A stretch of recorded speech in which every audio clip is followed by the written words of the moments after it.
Good morning students. तो आज हम कक्षा 11वीं अर्थशास्त्र भाग 2 पढ़ेंगे, है ना, भारतीय अर्थव्यवस्था का विकास। तो इसमें हम अध्याय 1 पढ़ेंगे, स्वतंत्रता की पूर्व संध्या पर भारतीय अर्थव्यवस्था। इस अध्याय में हम पढ़ेंगे कि स्वतंत्रता के पूर्व, है ना, भारत की जो अर्थव्यवस्था है वो किस स्तर पर थी, इसको हम जानेंगे। तो ब्रिटिश शासनकाल की लगभग 200 वर्ष की समय अवधि के पश्चात, है ना, ब्रिटिश शासनकाल भारत में 200 साल तक रहा।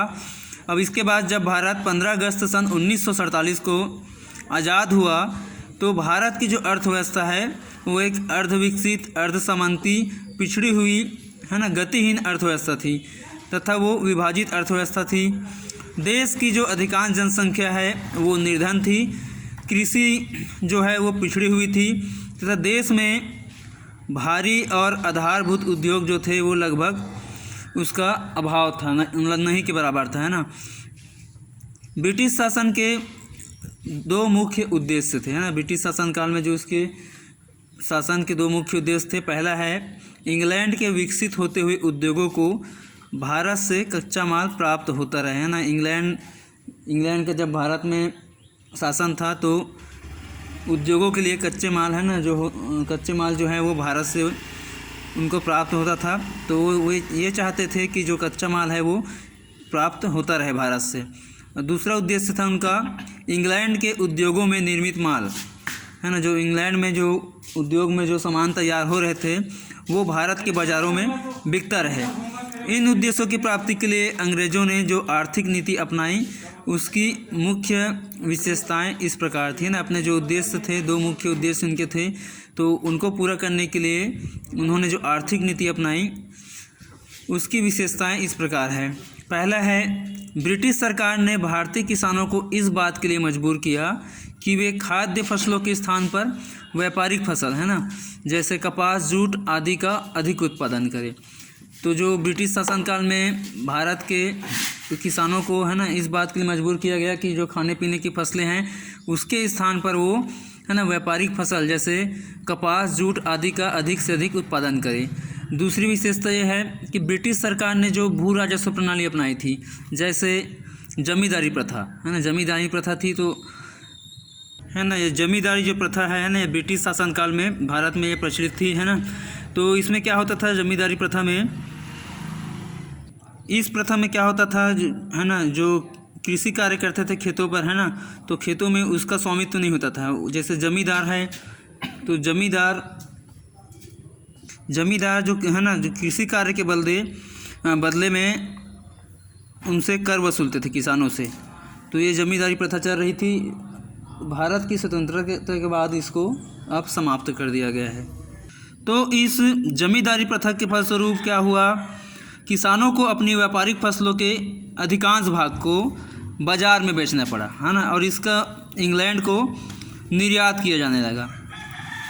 तीसरा है, ब्रिटिश शासन की नीति के फलस्वरूप भारत की हस्तकला और जो लघु उद्योग थे वो लगभग समाप्त हो गए।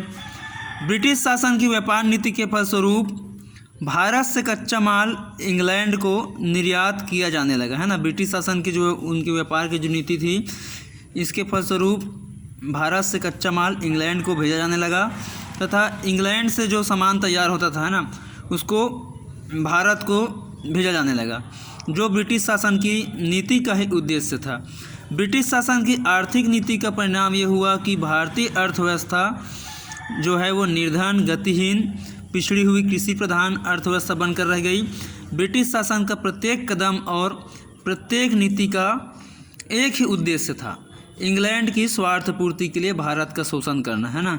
इंग्लैंड जो है अपनी स्वार्थ की पूर्ति के लिए भारत की संसाधनों का शोषण कर रहा था। यदि रेलों का विकास किया गया तो इसका उद्देश्य था इंग्लैंड के कारखानों में बने हुए माल के लिए बाज़ार का विस्तार करना, है ना। भारत में रेलों का विकास किया गया लेकिन इसका मुख्य उद्देश्य था इंग्लैंड के जो कारखाने बने हुए हैं, है ना, कारखानों में जो वहाँ पर सामान तैयार हुए हैं उसके बाज़ार को जो विस्तार करने के लिए। तो देश के दूर दूर कोनों में जो कच्चे माल है उसको एकत्रित करके इंग्लैंड के कारखानों में ले जाना। यदि देश का कुशल प्रशासन किया गया है ना, ये देश में अच्छा प्रशासन किया गया तो उसका उद्देश्य ब्रिटिश साम्राज्यवाद की जो नींव है उसको मजबूत करना था।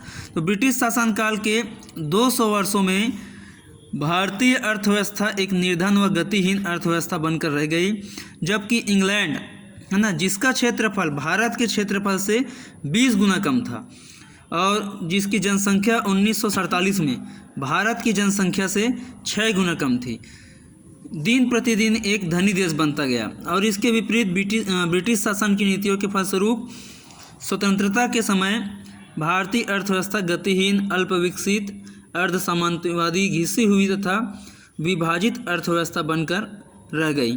ब्रिटिश शासन के इन बुरे प्रभावों के साथ इस तथ्य से भी इनकार नहीं किया जा सकता कि स्वतंत्रता के समय इसके फलस्वरूप भारत में राजनीतिक स्थिरता, कानून व्यवस्था, उपयुक्त प्रशासन, शिक्षा, राष्ट्रीय भावना, आधुनिकीकरण, कृषि का व्यापारीकरण, पूंजीवादी उद्यम आदि तत्वों का उदय हो सका।